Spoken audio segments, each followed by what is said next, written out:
श्री कृष्णाय वासुदेवाय हरये परमात्मने प्रणतः क्लेशनाशाय गोविंदाय नमो नमः। अखंडमंडलाकारं व्याप्तं येन चराचरं तत्पदं दर्शितं येन तस्मै श्री गुरुवे नमः।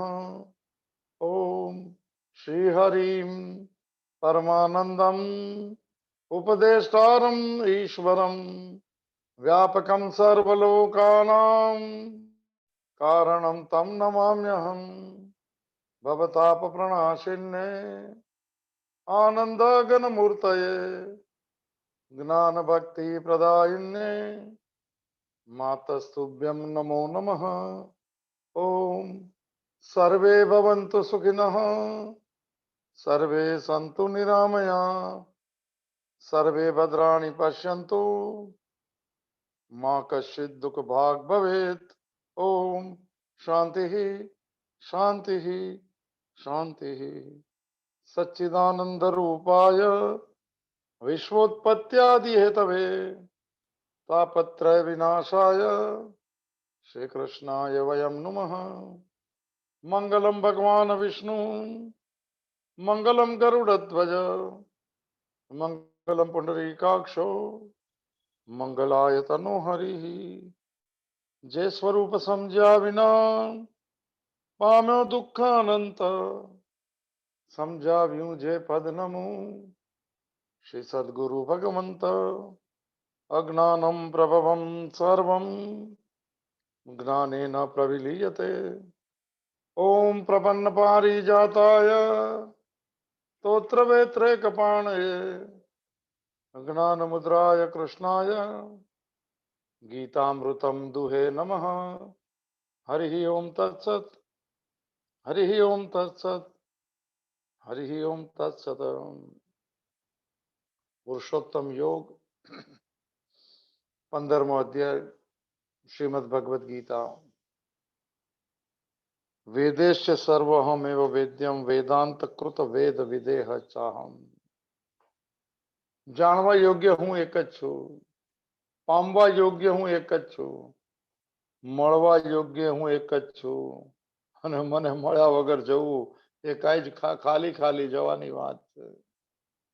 પ્રવેશ કરીએ આપણે મૂળ જે આપણું છે, આપણો જે સાર છે જીવનનો, આપણું ગંતવ્ય સ્થાન, આપણી આખરી મંજિલ, આપણી મુક્તિની અંતિમ અવસ્થા। બહુ જન્મોથી ભટકેલો આ જીવ છે, હજુ બજારમાં ફરે છે, હજુ કંઈક સુખની તલાશ, હજુ કોઈ મમતાના છેડાઓ, હજુ કોઈ મારું મારીને મારા, હજુ પણ એ છે, હજુ ભગવાન ના આવ્યો સાહેબ, ઈશ્વર નહીં આવ્યો। જેમણે કહી દીધું કે હું તમારા હૃદયમાં રહું છું, હૃદય એટલે ભાવ જગતમાં, મારું ભગવાનનું જગત છે માનો તો ભાવ જગત શરૂ થઈ ગયું, અને પોતાનું જગત માનો તો સંસાર શરૂ થયો સાદી ભાષામાં, અને અનુભૂતિ થવા લાગે। દેખાય નહીં એના દર્શન પણ અનુભૂતિના દર્શન, પછી બધામાં દેખાવા લાગે। તો 15મો અધ્યાય પુરુષોત્તમ યોગ ચાલે છે, ઉર્ધ્વ મૂળની યાત્રા છે। હવે થોડું થોડું પ્રેક્ટિસમાં મૂકે તો કૃતકૃતસ્ય ભારત અંતિમ ભાવ છે। પછી હવે બસ બધું કઈ કરવાનું નહીં રહ્યું, હવે ઓવર હેમ, હવે તૃપ્ત થઈ ગયા, હવે સંતુષ્ટ થઈ ગયા। હવે આ યાત્રામાં આપણે પ્રવેશ કરવો જોઈએ। બધાના જીવનમાં ભાવ સાચો થાય ને અંદરથી એવો ભાવ જાગે, ભગવદ ભાવ। ભગવાનની દુનિયા છે મારી નહીં, ભગવાને સોંપેલું કર્મ એની પ્રીતિ માટે કરો, જે મળે એને પ્રસાદ ભાવે સ્વીકારો। આવી વિનમ્રતા વાળી અવસ્થા ધીરે ધીરે લાવવાનો પ્રયત્ન કરજો, પણ અહંકારી માન્યતા, હું ને મારા વાળી માન્યતા યાત્રામાં પ્રવેશ કરવા નથી દેતા। એને થોડું થોડું ભગવાનના ચરણોમાં મૂકી દે, શરણેમાં। તો યાત્રા શરૂ થઈ જાય તો આપણે 15મા અધ્યાયના 15મા શ્લોકમાં છે, સર્વસ્ય ચાહમ હૃદિ સન્નિવિષ્ટો મત્ત સ્મૃતિર્જ્ઞાનમપોહનમ ચ વેદેશ સર્વહમેવ વેદ્યમ વેદાંત કૃત વેદ વિદેહ ચાહમ ચાહમ। હું જ 3 વાર, મારું મારું મારું, સાહેબ આ જ છે। ગઈકાલે વિવાદ તે આપણામાંથી હું ને મારું ઓછું થઈ ગયા તો પૂરું થઈ ગઈ યાત્રા। તો તો ભાવ ભગવાન નો થઈ જાય, અને હું ને મારું છે તો ભગવાન બહુ દૂર છે. તદ દૂરે ચાંતિ કે ચતત, એ પરમાત્મા દૂર છે. એક હિસ્સો આપણે જોઈ લીધો. અંતિમ હિસ્સામાં રામ સુખદાસજી સાથે સાધક સંજીવની ઋણ સ્વીકાર સાથે પ્રવેશ કરી. વેદાંત કૃત રચનાકાર છે. ભગવાનથી વેદો પ્રગટ થયા છે. એ તો મને મૂળ ભાવ જ છે. એક શાંત અંતકરણની અંદર એક અંદરથી ઉઠતા ભાવો જે ઋષિઓ કેળવ્યા, એને મંત્ર દ્રષ્ટા ઋષિ કહેવાય. અને મંત્ર નીકળવા લાગ્યા, એ વેદ બની ગયા. એવો ભાવ છે સાહેબ. અંદરથી પરમાત્મા બોલી ઉઠ્યો શાંત અંતકરણ. તો આ વેદાંત કૃત વેદ વિદેહ ચાહમ, ભગવાનથી વેદો પ્રગટ થયા છે. ત્રીજા અધ્યાયની એક આખી ચેનલ આપી છે. આમાં આપેલો 15-23 શ્લોક. એવમ પ્રવર્તિતમ ચક્રમ નાનું વર્ત્ય તિહય અઘાયુ ઇન્દ્રિયારામો મોગો પાર્થસ જીવતી. સાહેબ 14 ને 15 નંબરનો શ્લોક છે ત્રીજા અધ્યાયમાં. અન્નાદ ભવતી ભૂતાની, અન્ન થી મને ભૂત તો જન્મે છે, પ્રાણી માત્ર જન્મે છે. અન્ન શેનાથી જન્મે? પર્જન્યાત અન્ન સંભવમ. વરસાદથી અન્ન જન્મે છે. વરસાદ શેનાથી જન્મે છે? વરસાદ જન્મે છે યજ્ઞથી, યજ્ઞ કર્મથી. કર્મ યજ્ઞ ભાવે કરો, ભગવાન માટે કરો, તો પછી પ્રકૃતિ સાથ આપે. અને યજ્ઞ કર્મ શેમાંથી જન્મે છે? તો વેદોમાંથી જન્મે. બ્રહ્મોદ્ભવમ વિદ્ધિ.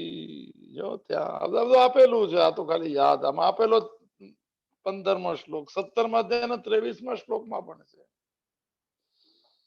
કે હા, તો વેદોના અંતિમ સિદ્ધાંતને પૂરેપૂરું કોણ બતાવ્યું છે? વેદાંતનો અર્થ થાય છે મૂળ વેદાંત. 1,00,000 મંત્ર બી વેદાંત શ્રુતિ ગઈકાલે આપણે થોડું જોયું સાહેબ.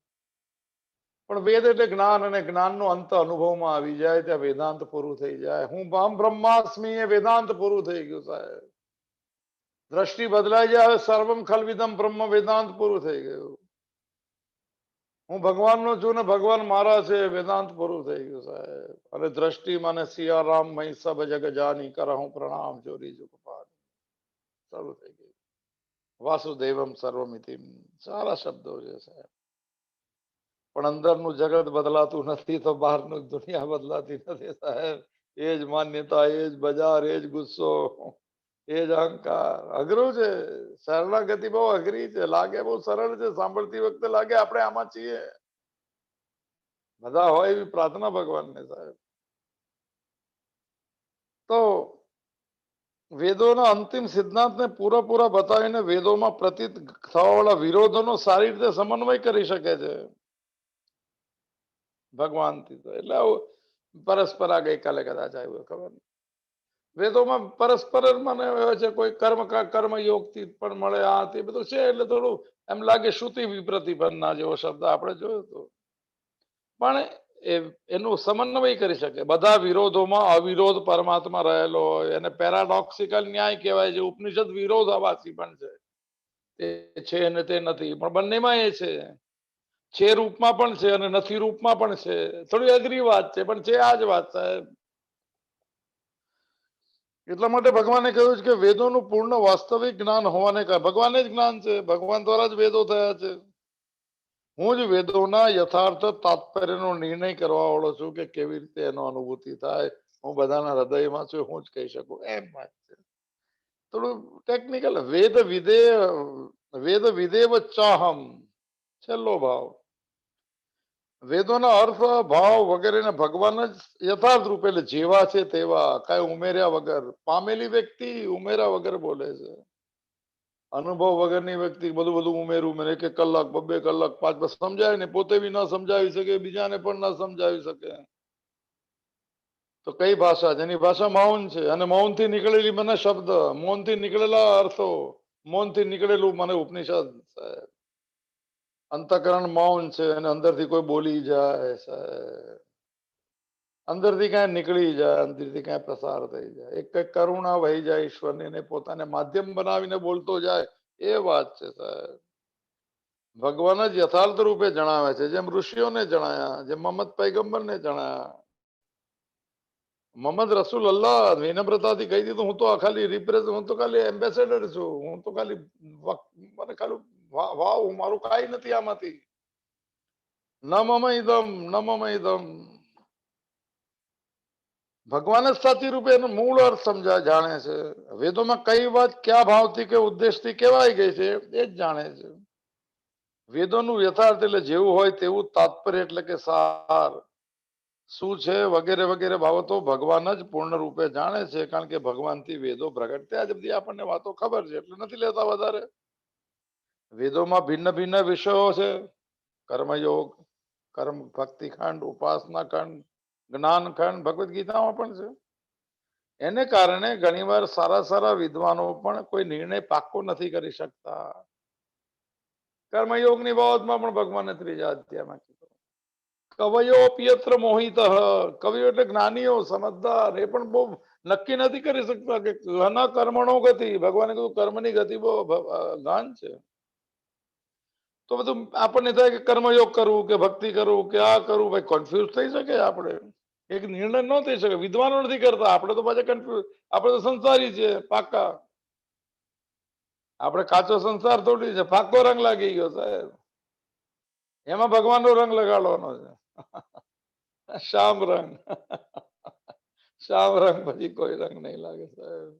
લાગતો નથી શ્યામનો રંગ. લાગી જાય તો નીકળતો નથી. તો હા, વિદ્વાનો પણ નિર્ણય નથી કરી શકતા. બીજા અધ્યાયનો 53મો શ્લોક છે.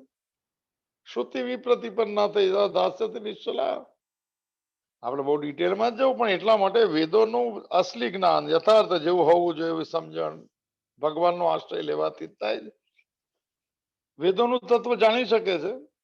આશ્રય લેવાથી જ તેઓ જે લેશે અને વેદોનું તત્વ સાર જાણી શકાય. સાર એક છે, બધું ભગવાનનું જગત છે. અને શ્રુતિ વિપ્રતિપન્નાથી એટલે શ્રુતિ વિપન્ન કે આ સાંભળ્યું, આ વાંચ્યું, આ સાચું, ભગવાન અહીંયા છે, કૈલાસમાં છે, વૃંદાવનમાં છે. ભગવાન કે છું અંદર છું. લો થઈ ગઈ શ્રુતિ એટલે સાંભળવું. શ્રુતિ એટલે વેદ, શ્રુતિ એટલે માં. વિપ્રતિબંધ એટલે વિચલિત થઈ જવું. હવે કે આ સાચું કે આ સાચું નહીં. આ બધું સાચું, વેદોમાં કીધું છે એટલે સાચું. મારે કયો માર્ગ લેવો એ પેલા નક્કી કરો, પછી સાચું ખોટું તો ચાલતા પછી કરશું સાહેબ. એકવાર ચાલતા લાગશું તો રસ્તો પૂછી લઈશું. કોઈને પણ ચાલીએ તો ખરા. બેઠા બેઠા રસ્તા નહીં કાઢવા સાહેબ. આમ કરવું, કોઈ બી રસ્તા પર ચાલો. વેદોમાં કર્મખંડ થી ચાલો, કર્મયોગ થી ચાલો, ભક્તિ યોગ થી ચાલો, ધ્યાન યોગ થી ચાલો, જ્ઞાન યોગ, તમે લય યોગ થી ચાલો. ચાલો ખરા, પછી પૂછી લઈશું. ચાલ્યા વગર ને તો પગલું પડ્યું નથી તો પાંથ ખુલતો નથી. તો વિચલિત થયેલી બુદ્ધિથી મુક્ત થઈ જવાશે. આ 15મા અધ્યાયના પહેલા શ્લોકમાં ભગવાને એમ કહ્યું હતું કે સંસારને વૃક્ષની ઉપમા આપી. અને આને સાચા વૃક્ષ જેવું લાગે કે વૃક્ષ બી જવાના સ્વભાવ વાળું છે, કાલ સુધી નહીં રહેવાના સ્વભાવ વાળું છે. એવું જે જાણે, તત્વ સાર જાણે અને પ્રેક્ટિસમાં મૂકે, અને વેદ વિત કયો હતો. ઊર્ધ્વમૂલમ અધશાખમ અશ્વત્થમ પ્રાહુરવ્યયમ છંદાસી અસ્ય પર્ણાની યસ્તમ વેદ સ વેદવિત. આવું જે જાણે છે એ જ સાચું જાણે છે. આવું જે જાણતો નથી એ કાંઈ જાણતો નથી. યહ પશ્યતિ સહ પશ્યતિ, એવું 2 વાર વાક્ય આવે છે. એતદ જ્ઞાનમ ઇતિ પ્રોક્તમ અજ્ઞાનમ યદતો અન્યતા. 13મા અધ્યાયનો 11મો શ્લોક. ઉપર જે 20 જ્ઞાનના સાધનો કીધા એ જેનામાં છે ને જ્ઞાની કહેવાય છે, નથી એના અજ્ઞાની કહેવાય. આ બહુ સ્પષ્ટ વાત. આવું જે જાણે છે સાર એને વેદ વિત. વેદ એટલે જ્ઞાન, વિત એટલે જાણેલો, અનુભવ થયેલો. આ શ્લોકમાં ભગવાન પોતાને વેદ વિત કહે છે. વેદ વિદેવનો વેદ વિત એવ સંધિ છૂટી ભાઈ ચાહમ થશે. વેદ વિદેવ નથી, વેદ વિત એવ ચહમ. આવું સંધિ એવી છૂટી પાડો તો પડી શકે. જોઈ લો ભાઈ, અન્વયમાં આપણને બહુ આવડે નહીં. વેદવિત જ છે. દ ત થઈ જાય, અડધો અડધો ત. ઘણા એવા શ્લોક આવશે. વેદવિત કહે એનું તાત્પર્ય એટલું છે કે સંસારનું અસલી સ્વરૂપ શું છે અને યથાર્થ તત્વનો અર્થ છે સાર. યથાર્થ એટલે જેવો હોવો જોઈએ તો ઉમેરાયેલો નહીં, ભેગું કરાયેલો નહીં. જાણી લેવાળો મહાપુરુષ ભગવાનથી ક્યારે પણ અભિન્ન એકરૂપ થઈ જાય છે. જાણી લે કે હું ભગવાનનો છું, ભાઈ સંસારમાં ક્યાં જોડાય.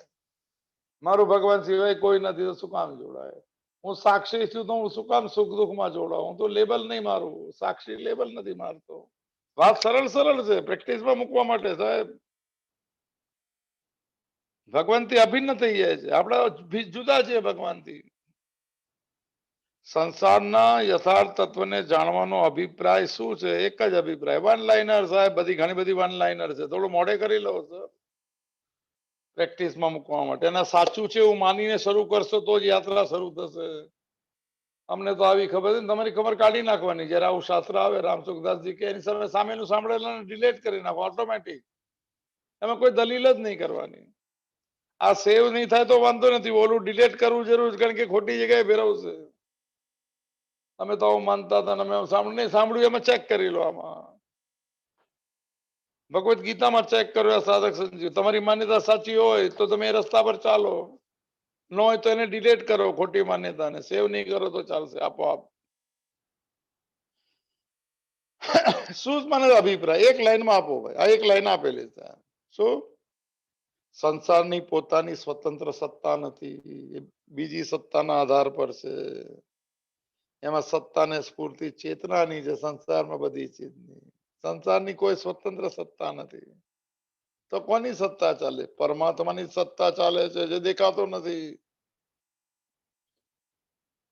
આ સાર છે. અઘરી વાત છે થોડી. આપણે સંસારી માણસોને આ બધું થોડું મુશ્કેલ પડે એવું.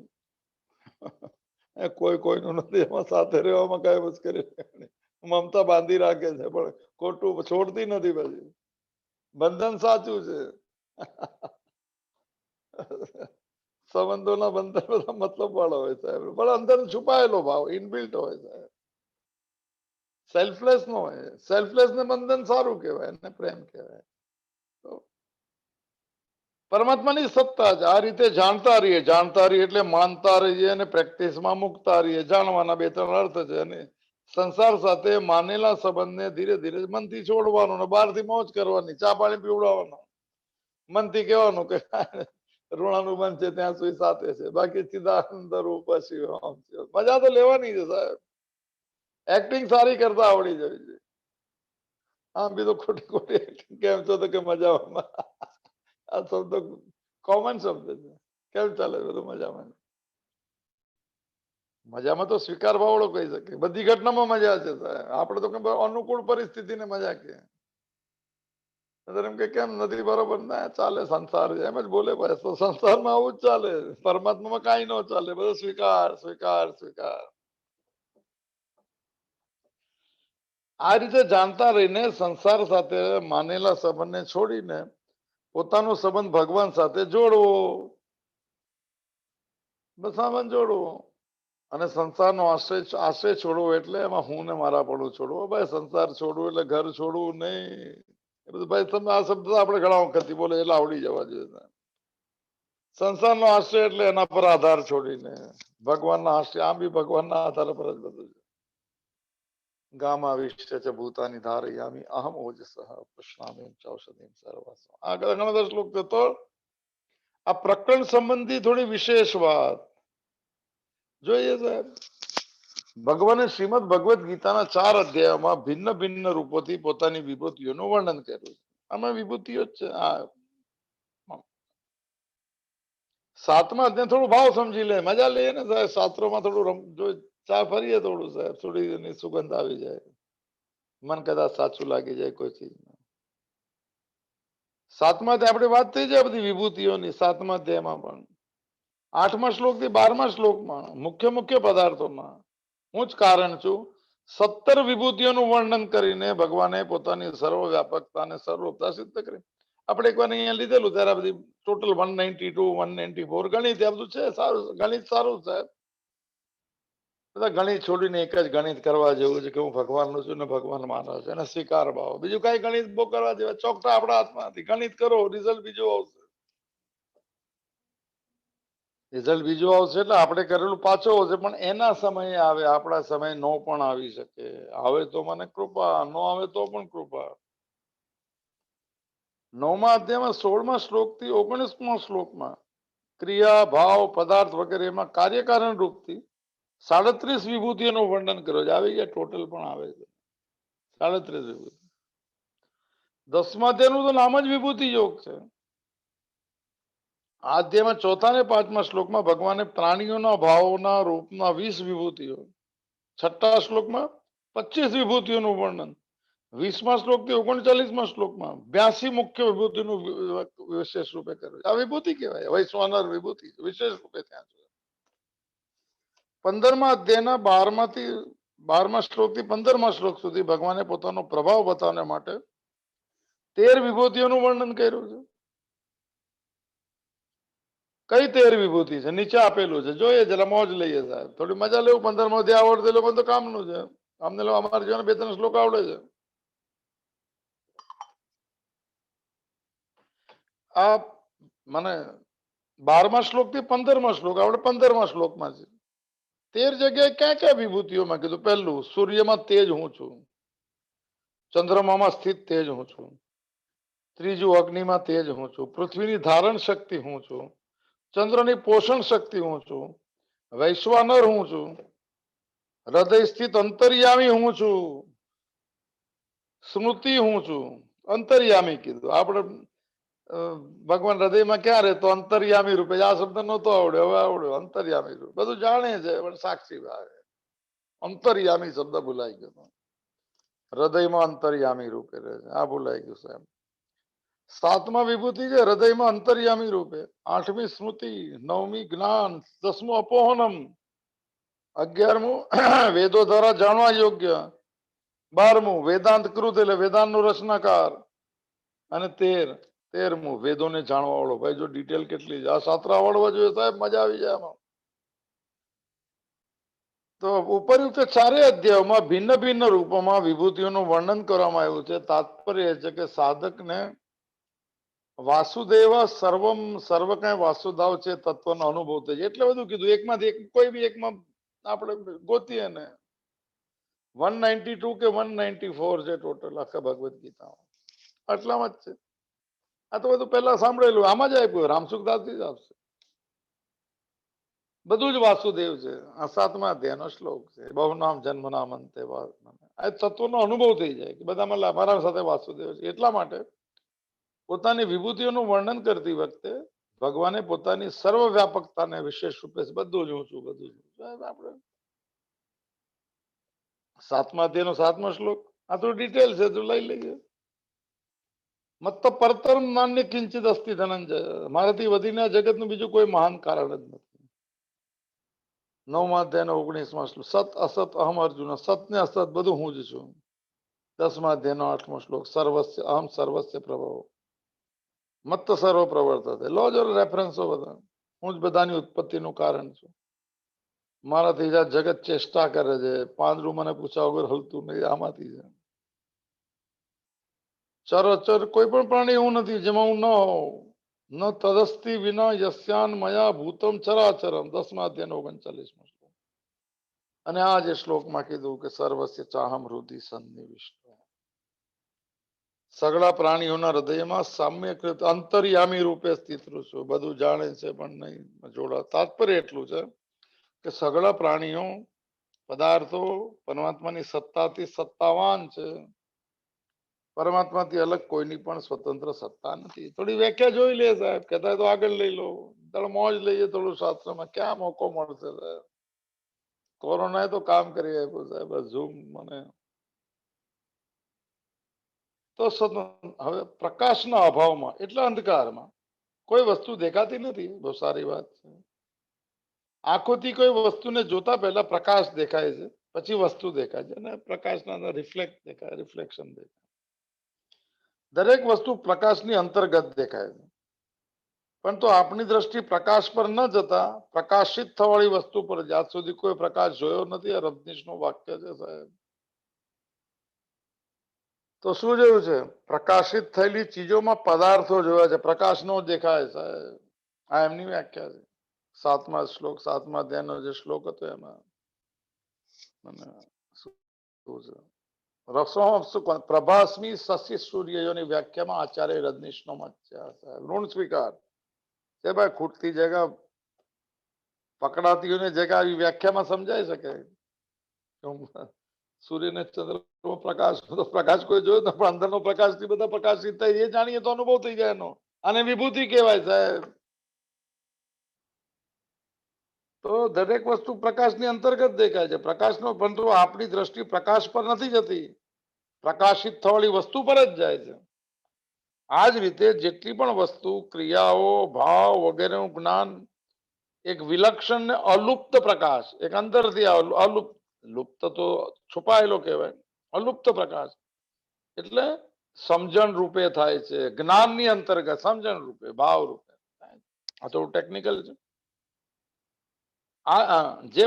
જે બધાનું પ્રકાશ થોડું અઘરું પડશે, અને થોડું આગળ પ્રણામ કરીએ આપણે.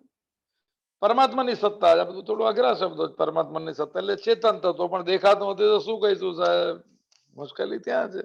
આપણે તો ઓલું જે કીધું ને, તર્ક વિતર્ક કરવા કે ભગવાન ક્યાં છે દેખાડો તો સાચું માનીએ.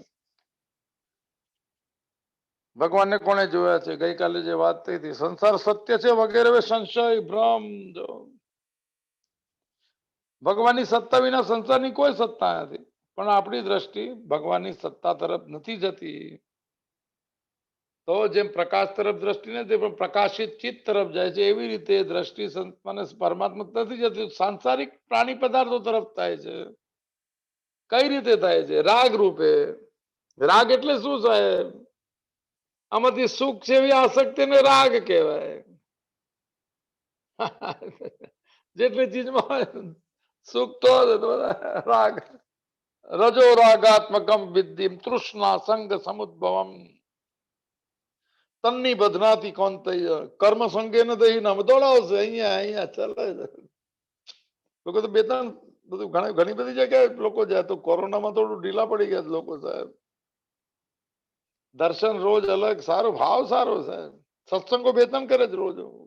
ભજન ના ક્લાસ, આ ક્લાસ, અઠવાડિયામાં 5-6 ક્લાસો ચાલે છે. યોગા ક્લાસ એ સારું કહેવાય. અમે બધા તો ભોગા ક્લાસ.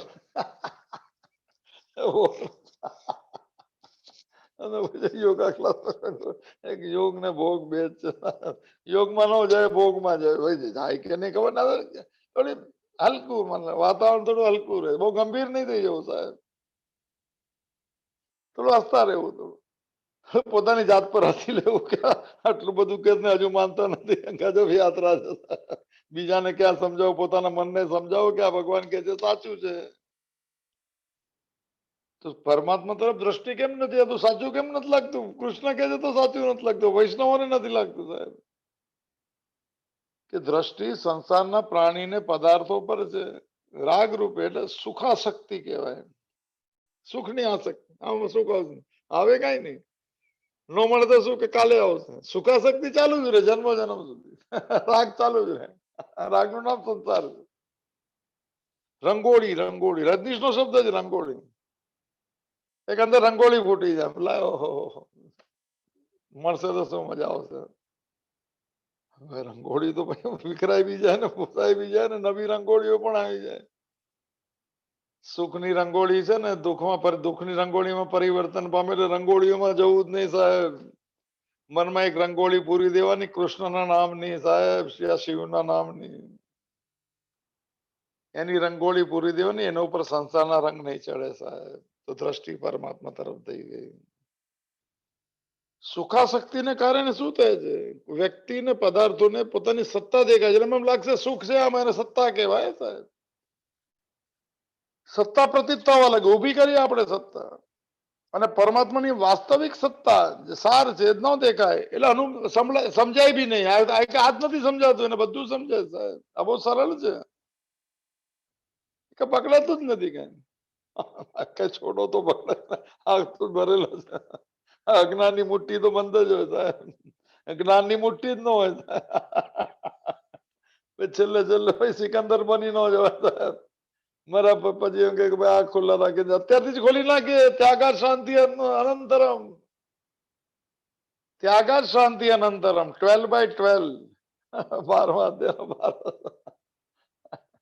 સર્વ કર્મ ફલ ત્યાગ. સ્ટાઇલ તો બોલો ગીતા બી તો બહુ જબરદસ્ત સાહેબ. કૃષ્ણને ત્યારે બોલે તો શાંતિ થી, ખબર નહીં કઈ રીતે બોલતા હતા, જોરથી બોલતા. ચલો જૂના પ્રસંગો યાદ નથી કરતો એ ભાઈ ને, અત્યારના નથી. તો તો સુખાશક્તિ રાગ જ્યાં સુધી છે એ છૂટે, જેમ છૂટતો જાય તો પરમાત્મા તત્વની સત્તા દેખાવા લાગે, અનુભવ થવા લાગે.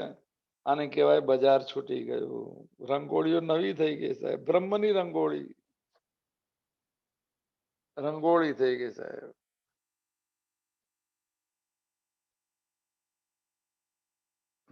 તત્વથી પરમાત્મા સત્તાનો. આથી વિભૂતિઓનું વર્ણનનું તાત્પર્ય એટલું જ છે કે કોઈ પણ પારી પદાર્થની તરફ દ્રષ્ટિ જાય ત્યારે સાધકને એકમાત્ર ભગવાનની સ્મૃતિ થવી જોઈએ, જેમાં ભગવાને નામ આપ્યા છે. હું અહીંયા વિશેષ રૂપે છું, અહીંયા વિશેષ રૂપે છું. વૃક્ષોમાં અશ્વત્થ છું, અશ્વત્થને જોઈને એમ કહેવાય કે ભગવાન તમારું રૂપ છે. કોઈમાં પણ સાહેબ બધી ચીજો આખા લિસ્ટ એટલે જબરજસ્ત લિસ્ટ છે 10મા અધ્યાયમાં. આ વૈશ્વનરમાં જ આપણે યાદ કરીએ, છોડો ને. અંદર પ્રસાદ લેતી વખતે જ યાદ કરી કે ભગવાન વૈશ્વાનર છે, તકલીફ આપીએ નહીં, વધારે નહીં આપે. તો ચાલો, એ તો બધી વાત થઈ ગઈ. તો એનો વિભૂતિનું વર્ણનનું તાત્પર્ય છે કે કોઈ પણ પ્રાણી પદાર્થની તરફ દ્રષ્ટિ જતા સાધકને એકમાત્ર ભગવાનની સ્મૃતિ તો યાદ આવવા જોઈએ. ભગવાન, તેને પ્રત્યેક પ્રાણી પદાર્થમાં ભગવાનને જોવા જોઈએ. કોઈના સુંદરતા રૂપે, શોભા રૂપે. જે 10મા અધ્યાયનો 41મો શ્લોક આપણે એકવાર લીધેલું, કોટેશન આપેલું, નંબર આપેલો છે. થોડું થોડું જોઈ લઈએ સાહેબ, થોડું જેટલું આપણે સમજાય એટલું. વર્તમાનમાં સમાજની દશા બહુ વિચિત્ર છે. કેમ, શું થઈ ગયું અચાનક વર્તમાન? મોટા ભાગે બધા લોકોના અંતકરણમાં રૂપિયાનું બહુ વધારે મહત્વ થઈ ગયું. પેલા હતા જ નહીં રૂપિયા, તો બધું ઓછું હતું.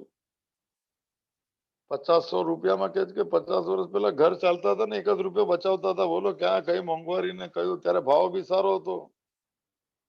ઘરના 5-6 જણ એક સાથે નાની રૂમમાં રહેતા હતા. એ લોકોને ભાવ હતો કે આપણે મોટા થઈને બધાને સુખી કરશું સાહેબ. અને જ્યાં રૂપિયાનું મહત્વ વધી ગયું આવ્યા ત્યારે પછી એક બેડરૂમમાં એક ને બીજામાં બે, હોલ ખાલી થઈ ગયો અને હૃદય ફીકા પડી ગયા. કાંઈ કોઈ સંબંધ નથી, દેખાડોનો સંબંધ. શું છે, અંતકરણમાં રૂપિયાનું મહત્વ વધી ગયું. મોટા ભાગના લોકોમાં વધારે મહત્વ થઈ ગયું છે. રૂપિયા પોતે કામમાં નથી આવતો, રૂપિયાની કોઈ કિંમત નથી. એમ કે આ વાક્ય બહુ જૂનું છે અને સમજવા જેવું પણ છે. એટલે રૂપિયાની સામે કોઈ વસ્તુઓ કામમાં આવે, નોટ કામમાં નહીં આવે. આ બધી વાત આ રીત સમજવી જોઈએ થોડી સાહેબ. રૂપિયા પોતે કામમાં નથી આવતો, પણ તેમનાથી ખરીદવામાં આવેલી વસ્તુઓ કામમાં આવે છે. તો લોકોએ રૂપિયાના ઉપયોગને ખાસ મહત્વ નહીં આપ્યું. ઉપયોગને, તેમાં વધારો કરવાને વધુ મહત્વ આપવું. કે વધારતા જે તો વધુ મસ્ત સમજાવી ને વાત. એને વધારે ભેગું કરીને શું કરશે? તો છોડીને જવાનું કે અમને આપી દો એમ કીધું. બહુ હોશિયાર છે ભાઈ સંસાર. કે ત્યાગ કરો, ત્યાગ અમને આપી દો, તમારે જે આપવું અમારાથી નહીં છૂટે એમ કે. સારી વાત. મનમાંથી આસક્તિ છોડવાની વાત છે રૂપિયાની. રૂપિયા બહુ સારી વસ્તુ છે, પણ એના સિવાય સંસારમાં કાંઈ નથી. એ બહુ ગૌણ છે સાહેબ. એનાથી પરમાત્માને માર્ગે ચલાવવાની એક સગવડ મારા જીવનમાં ઉપયોગ માટે રૂપિયા છે. કે હું કર્મ કરતો જાઉં અને ભગવાનને યાદ કરતો જાઉં. સાહેબ રૂપિયાનું મહત્વ આ છે. તો લોકોએ રૂપિયાના ઉપયોગને ખાસ મહત્વ ન આપીને તેમાં વધારો કરવાને વધુ મહત્વ આપી દીધું. એટલા માટે જે મનુષ્યની પાસે વધારે રૂપિયા હોય છે તે સમાજમાં પોતાને વધારે મોટો માની લે છે. બોલો, હવે આજે તો મોટા માણસ કોઈ, મોટા માણસ આવવાના તો ભાઈ હવે તો બધા કોરોનામાં નહીં જતા મોટા માણસો. ખબર નહીં. નીચે એક મને કોટેશન આપ્યું છે. વસ્તુતઃ વધારે રૂપિયાના આધારે પોતાને નાનો કે મોટો માનવો એ પતનનું ચિહ્ન છે સાહેબ. આજ પછી હવે તો ભાઈ જાગ્રત થઈ જજો. આ શાસ્ત્ર ચાલે સાહેબ. રૂપિયાના આધારે પોતાને નાનો કે મોટો માનવો એ પતનની નિશાની છે, માનસિક પતન છે સાહેબ. અને ક્યારે પણ સાહેબ રૂપિયા ઓછા છે કે વધારે, મને તો એવું લાગે છે સાહેબ, એનાથી નાનો કે મોટો નથી થઈ જતો.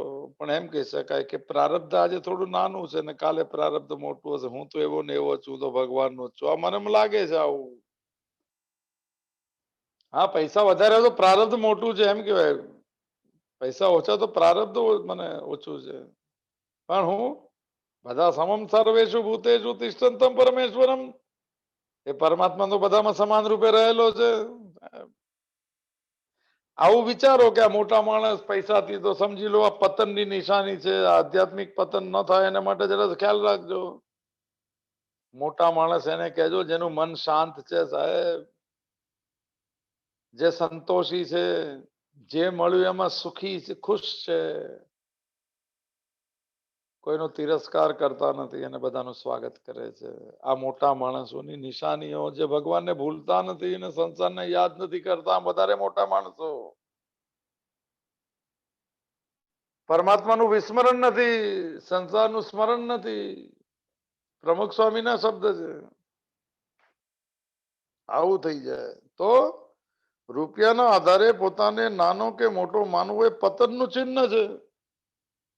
રૂપિયા તો કેવળ અભિમાન વધારવા સિવાય બીજો કોઈ કામમાં નથી આવતા. વસ્તુ લેવામાં કામમાં આવે, બાકી કઈ સુખ શાંતિ નહીં આપે. અભિમાન જે છે, મારી પાસે કંઈક વધારે છે, સરખામણી આસુરી સંપત્તિની મૂળ છે.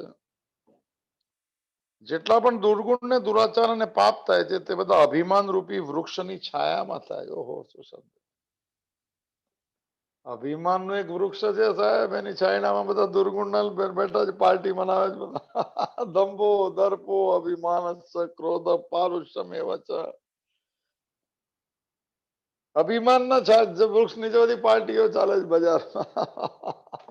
અભિમાન નું વૃક્ષ નીકળી ગયું ત્યારે પરમાત્માની છાવમાં બેસી રહેવાનું સાહેબ. જય જગદીશ હરે, જય જગદીશ હરે. છાયા કઈ છે એના ઉપર, સંસારની છાયા.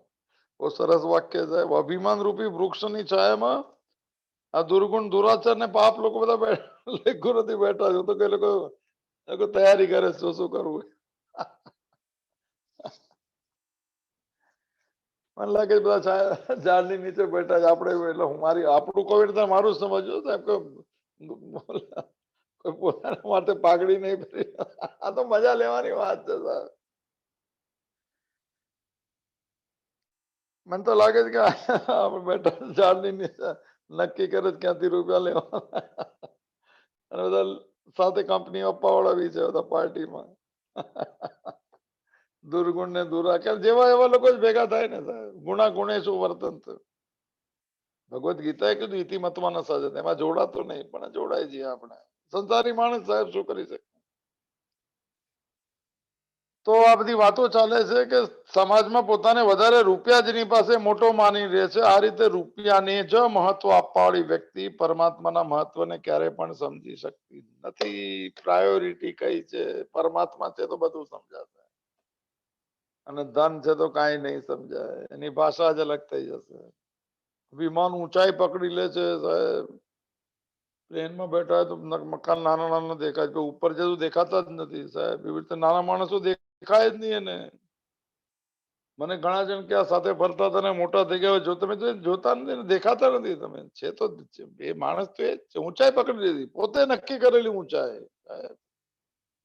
અભિમાનની ઊંચાઈ પકડે તો બધું જૂના માણસ આવે તે કે આને શું વાત કરવી, કોઈ કામના નથી એમ કે. આજ માણસો કામમાં આવતા હતા એના. હવે એનો સમય પ્રારબ્ધ.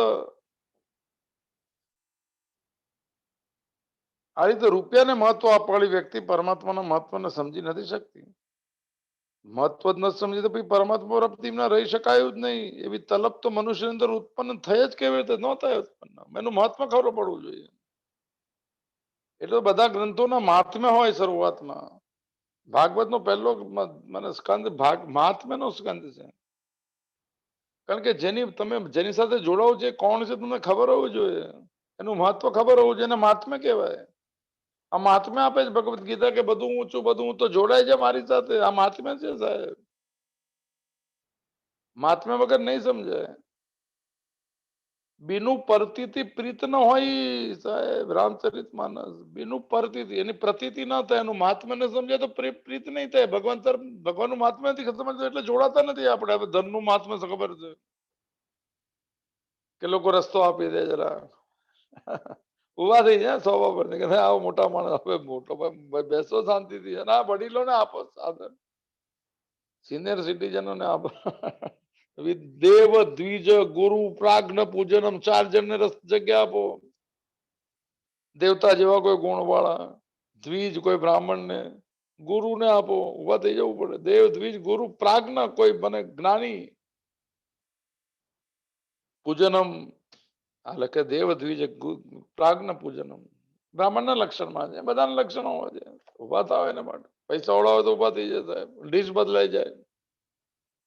હવે નહીં થતું એવું લાગે છે. ખબર નહીં હવે શું કોરોના પછી તો ખબર નહીં માનસિકતા બદલાય કે નહીં. હા તો ટ્રેન ટ્રેન બી ચાલુ થઈ, કોલેજ બી ચાલુ થઈ ગયું. 16 તારીખ સાત કઈ આજે જ કઈ 5-7 તારીખ ચાલુ થઈ ગયું સ્કૂલ બોલ. નાના લોકોને નહીં ચાલુ થાય.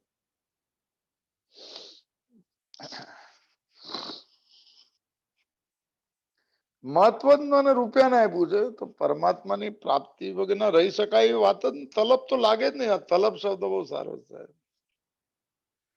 તલબ મનુષ્યની અંદર ઉત્પન્ન જ કેવી રીતે થાય ભગવાનની પ્રાપ્તિની.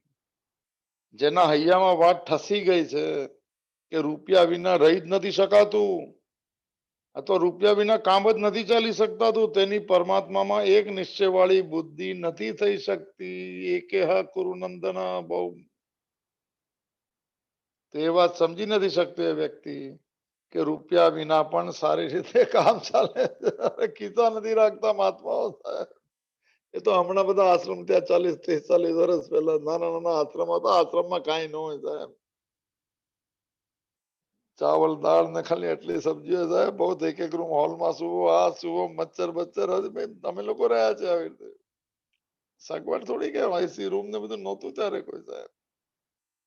અને ત્યારે મોજ આવતી હતી. 500-700-1000 જણને જમાડે, થાળી પીરસો બાલ્ટીમાં લઈને, ચાવલ દાળ પતરાળો ઉપાડો સાફ કરો, ખુશી થઈ હતી સાહેબ. ટેબલ પર બેસીને માણસો આપે શું થઈ, ભાવ જ જતો રહ્યો સાહેબ. ભાવ જતો રહ્યો. ઘરે બોલાવે ને જમાડે ગરમ ગરમ હાથી તો બુફે લઈ લો ને આ ને ખબર નહીં ખાધું. પૈસા વધી ગયા તો મને અંદરના ભાવ તૂટી ગયા સાહેબ.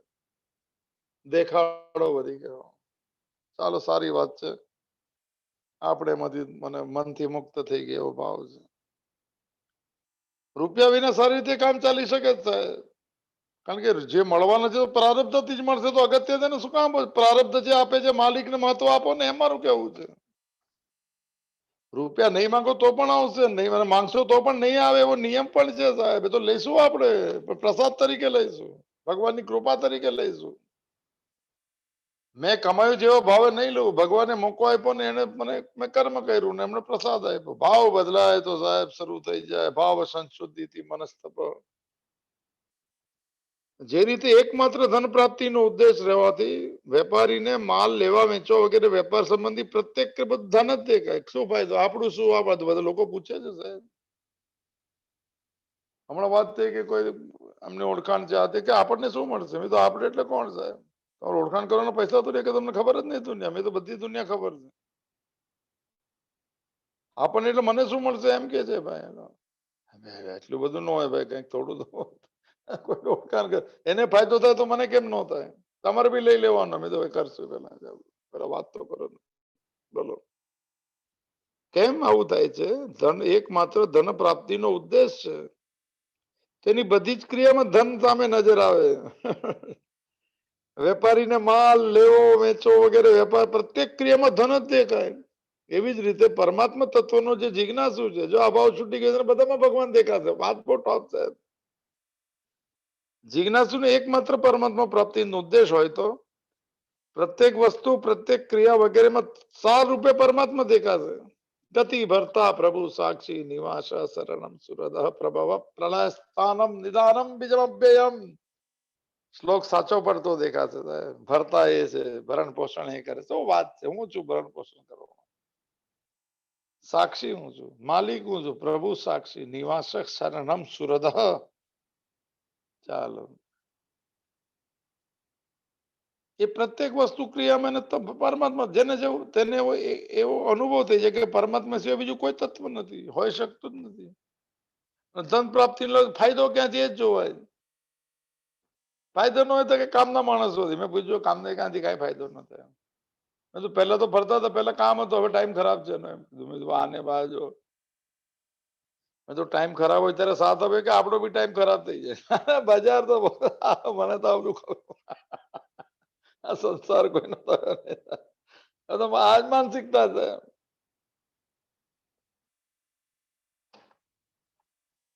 એનો ટાઈમ ખરાબ છે, એની સાથે ન જોવાય. સારી વાત.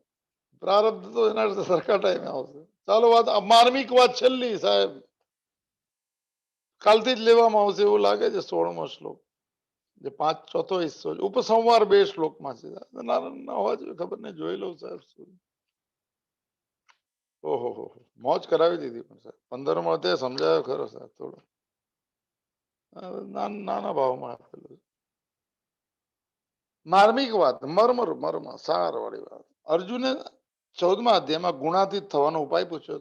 આપણે 15મા અધ્યાય પહેલા કીધેલું કે 13મો અધ્યાય જે છે શરીરનો હું સાક્ષી છું. 14મો અધ્યાય ગુણ એટલે વિચારોનો સાક્ષી છું. હું પુરુષોત્તમ છું. આ બે થઈ જાય તો ગુણાતીત થવાનો ઉપાય પૂછ્યો. તો આ બીજી વાત છે. આ તો ખાલી એમાં શું હતું, ગુણોનો સંગ થવાથી જીવ સંસારમાં ફસાય છે. ગુણ એટલે રજોગુણ, તમોગુણ એવા સ્વભાવ બનેલા વિચારો. એવું ગોલ, જેવો ગુણ એવું મને લક્ષ્ય, જેવો ગુણ એવા વિચારો. આપણે વાત થઈ છે સાહેબ. ગુણોના સંગથી જીવ સંસારમાં ફસાય છે. આથી ગુણોનો સંગ દૂર કરવા માટે ભગવાન અહીંયા પોતાના પ્રભાવનું વર્ણન કર્યું. એટલે સંસ્થાનો પ્રભાવ નાનો દેખાડી દીધો. હેલોજન બેલોજન મોટી કઈ લાઈટ છે સંસ્થાની? કીધું સૂર્ય હું છું, સૂર્યનું તેજ હું છું. લે હેલોજન સરખામણી કર ભગવાન સાથે. જેમાં નાનો પ્રભાવ છે સંસારનો, આપણને નથી દેખાતો, તો મોટો પ્રભાવ દેખાડી દો. સૂર્ય ચાંદ ને એની મેં ગતિ આપી છે, એનું તેજ મારાથી છે. નાના પ્રભાવને દૂર કરવા માટે મોટો પ્રભાવ દેખાડી દો.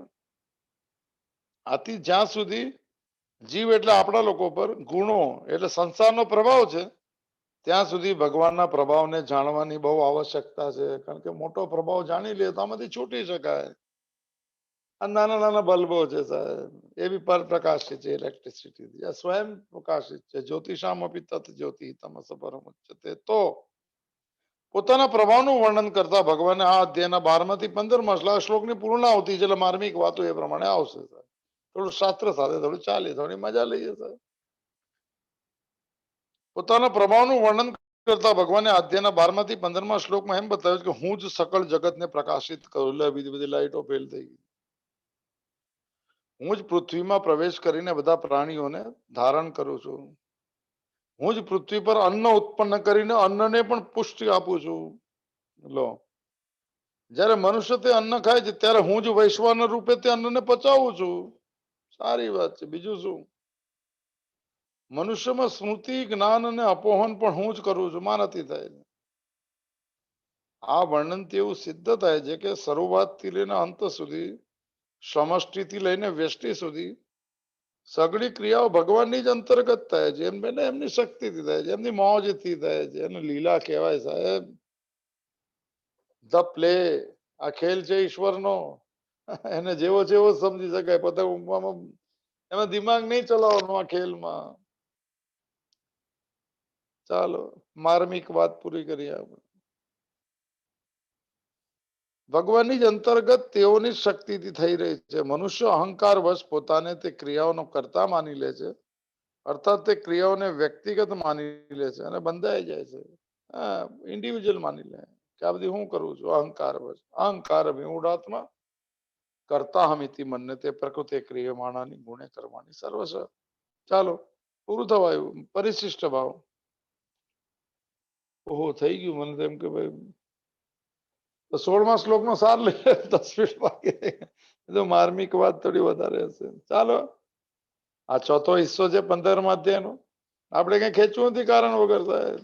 થોડો થોડો એમાંથી કઈ ચીજ આપણા જીવનમાં પ્રકાશ અંદર થાય, લાઈટ થાય કે આ કરવા જેવી કરી લેવું. ન થાય તો રોજ રાહ જોઈશું, રોજ અધ્યાય વાંચશું. જીવન છે ત્યાં સુધી એમાંથી કોઈક તો ચીજ ભગવાન બોલશે, અંદરથી બોલી દે છે ભગવાન. સાહેબ મારી તૈયારી હોય છે સાંભળવાની. ભગવદ્ ગીતાનો અધ્યાય વાંચો ત્યારે બી કહેજો કે ભગવાન જ બોલે છે ને હું સાંભળું છું સાહેબ. ખરેખર સંભળાશે, ભાષા સંભળાશે, મૌન સંભળાશે, અનુભૂતિ મને સંભળાશે.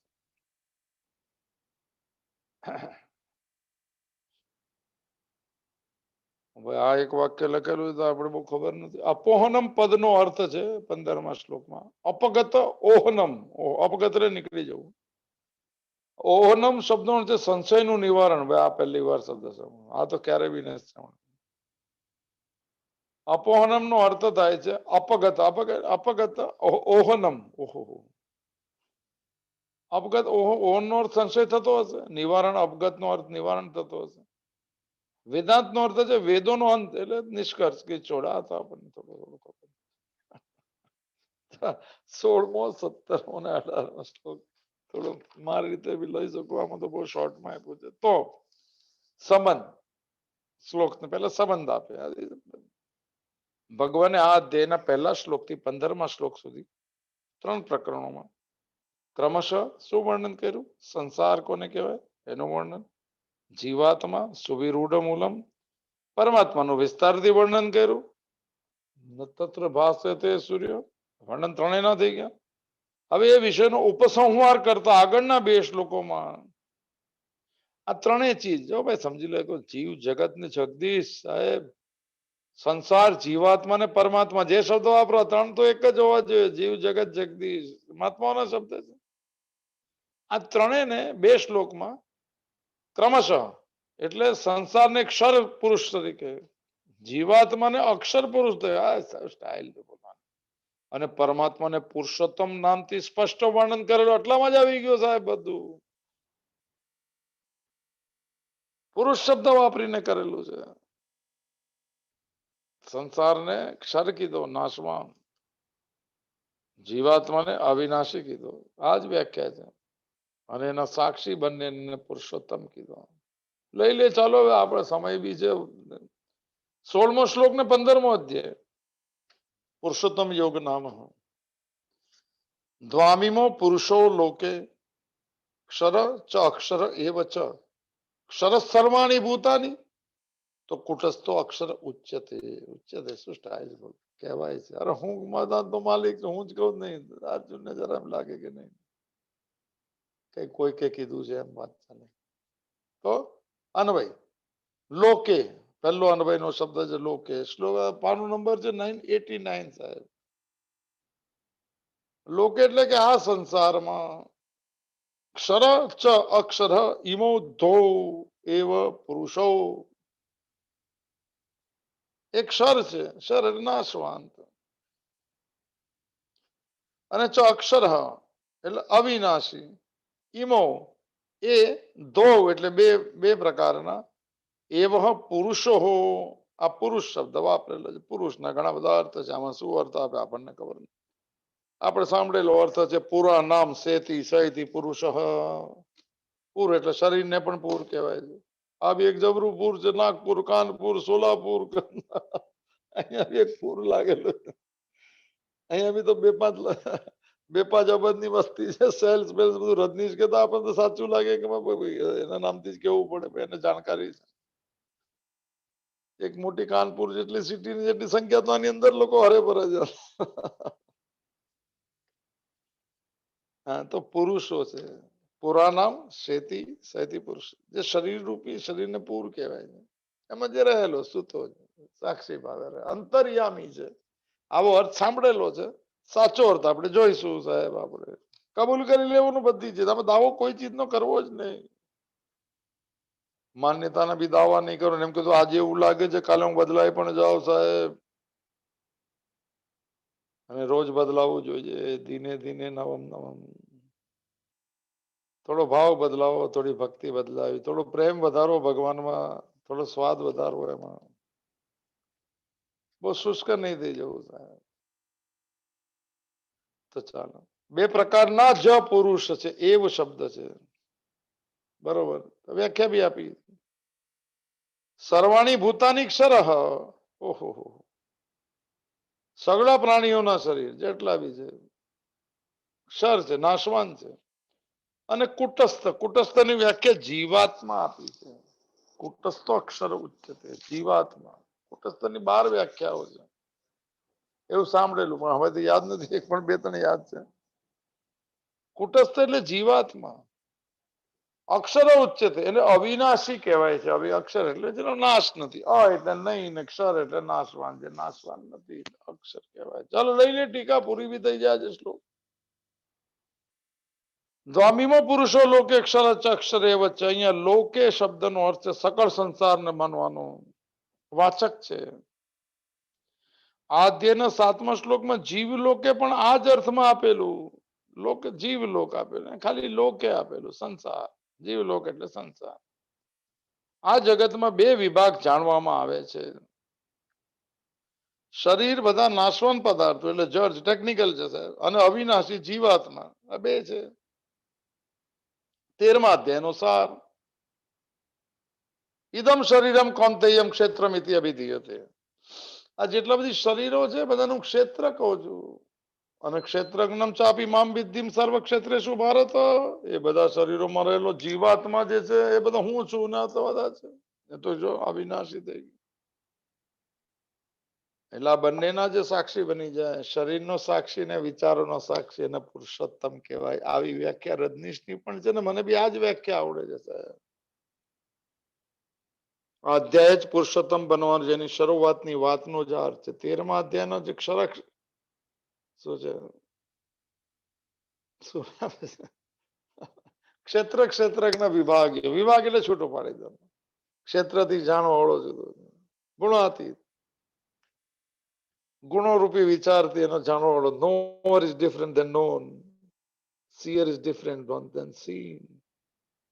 આ બંનેના સાક્ષીને 15મા અધ્યાયમાં પુરુષોત્તમ કીધો, જે બધાથી ઉત્તમ પુરુષસ્તુ અન્ય સાક્ષી જુદો અલગ હોય, ગુણધર્મ અલગ હોય, લક્ષણ અલગ હોય, સ્વભાવ અલગ હોય.